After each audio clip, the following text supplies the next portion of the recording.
পয়লা March 2026 রবিবার সোদপুর পানিহাটি জয়প্রকাশ কলোনির 2 নম্বর পুকুর আবারও খোলা হচ্ছে।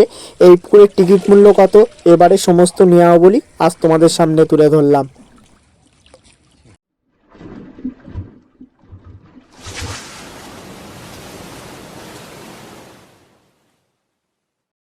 বন্ধুরা, আজ আপনারা জাল করার যে ভিডিওটি দেখছেন এটি পানিহাটি জয়প্রকাশ কলোনির 2 নম্বর পুকুর। এই পুকুরটিতে হাত ছিপের একটা কম্পিটিশন হওয়ার কথা ছিল, কিন্তু কিছু কারণবশত কম্পিটিশনের ডেটটা এখন চেঞ্জ করা হয়েছে। তার পরিবর্তে এখন সাধারণ পাস এই পুকুরে চলবে। এই পুকুরটি খুলছে আগামী মার্চ মাসের 1 তারিখ 2026 রবিবার। এই পুকুরের টিকিট মূল্য 500 টাকা করে। একটি করে হাত ছিপ ও 2 কাটা বড়শি আপনি ব্যবহার করতে পারবেন। পুকুরে কোনো রকম চার মশলা আপনি করতে পারবেন না। ভাত, পোলাও, মেথা ছিটানি হিসাবে আপনি ফেলতে পারবেন। পুকুরে সিট সংখ্যা মোট 20টির মতো করা হয়েছে। 20টির বেশি সিট এই পুকুরে হবে না। সিট সব বুকিংয়ের মাধ্যমে এই পুকুরে দেওয়া হবে। সিট বুকিংয়ের সময় অগ্রিম 200 টাকা দিয়ে আপনাকে সিট বুকিং করতে হবে এবং পুকুর পাড়ে গিয়ে সকালবেলা আপনাকে সম্পূর্ণ টাকা পরিশোধ করে দিয়ে তবেই সিটে বসতে পারবেন। পুকুরে মাছ বলতে রুই, কাতলা, মৃগেল, পাঙাশ, আমেরিকান রুই, বাটা, গ্লাস কাপ এই ধরনের মাছ আছে। পুকুরে ছিপ ফেলার সময় সকাল 6টা থেকে সন্ধ্যা 6টা পর্যন্ত। এই পুকুরের সিদ্ধান্তর ব্যাপারটা, যদি 20টি সিট হয় তার মধ্যে যদি 10টা কিংবা 15টা সিটে মাছ হয় সেই ক্ষেত্রে আর কোনো সিদ্ধান্ত হবে না। একান্ত যদি সমস্ত সিটে মাছ না খায় সেই ক্ষেত্রে সকাল 9টার ভিতরে যারা উঠে যেতে চান আপনাদের সম্পূর্ণ টাকা ফেরত দিয়ে দেওয়া হবে।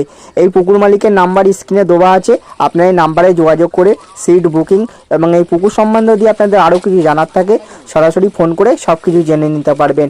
আর এই পুকুরে আসার লোকেশান এই ভিডিওর ডেসক্রিপশন বক্সে দেওয়া থাকবে, আপনার লোকেশান ধরেও এই পুকুর পাড় পর্যন্ত আসতে পারবেন। আর এই পুকুরের যা মাছ আছে সেগুলি আপনারা দেখে নিন। তাছাড়াও নতুন করে এই পুকুরে আবারও কিছু কাতলা মাছ ছাড়া হয়েছিল, যার ভিডিওটি এই ভিডিওর শেষের দিকে আছে। আপনাদের কাছে অনুরোধ, আপনারা সম্পূর্ণ ভিডিওটি দেখুন, তারপর ভেবেচিন্তে নিজ নিজ দায়িত্বে সিদ্ধান্ত নেবেন মাছ ধরতে যাবেন কি যাবেন না। আমার কথা শুনে কিংবা আমার এই ভিডিও দেখে আপনারা কখনোই কোনো পুকুরেই সিট বুকিং করবেন না বা মাছ ধরতে যাবেন না। আপনারা ভেবেচিন্তে নিজ নিজ দায়িত্বে সিট বুকিং করবেন। অন্যথায় কোনো পুকুরে গিয়ে যদি আপনারা মাছ না পান সেই ক্ষেত্রে কাউকেই দোষারোপ করবেন না। তো আপনারা সম্পূর্ণ ভিডিওটি দেখতে থাকুন, আশা করি সব কিছুই বুঝতে পারবেন। আর এরকম নিত্য নতুন পাশ পুকুরের খবর পেতে আমার চ্যানেলটি অবশ্যই সাবস্ক্রাইব করে রাখবেন, যাতে আগামীতে আরও পাশ পুকুরের ভিডিওগুলি আপনারা খুব সহজেই পেতে পারেন। তো সকলে ভালো থাকবেন, সুস্থ থাকবেন। দেখা হবে নতুন কোনো একটা ভিডিওর মাধ্যমে কিংবা নতুন কোনো একটা পুকুর পাড়ে।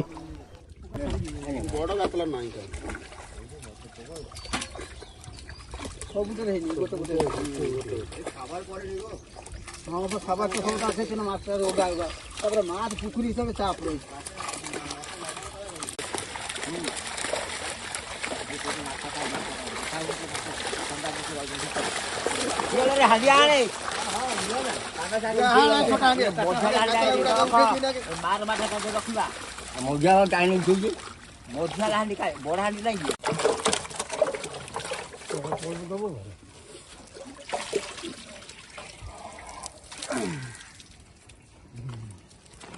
ঘাটটার সুবিধা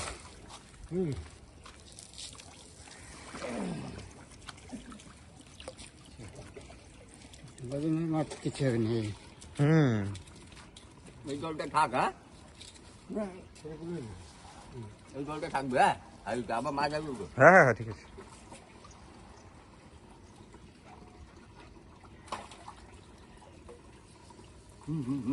কিন্তু পারুন মুখ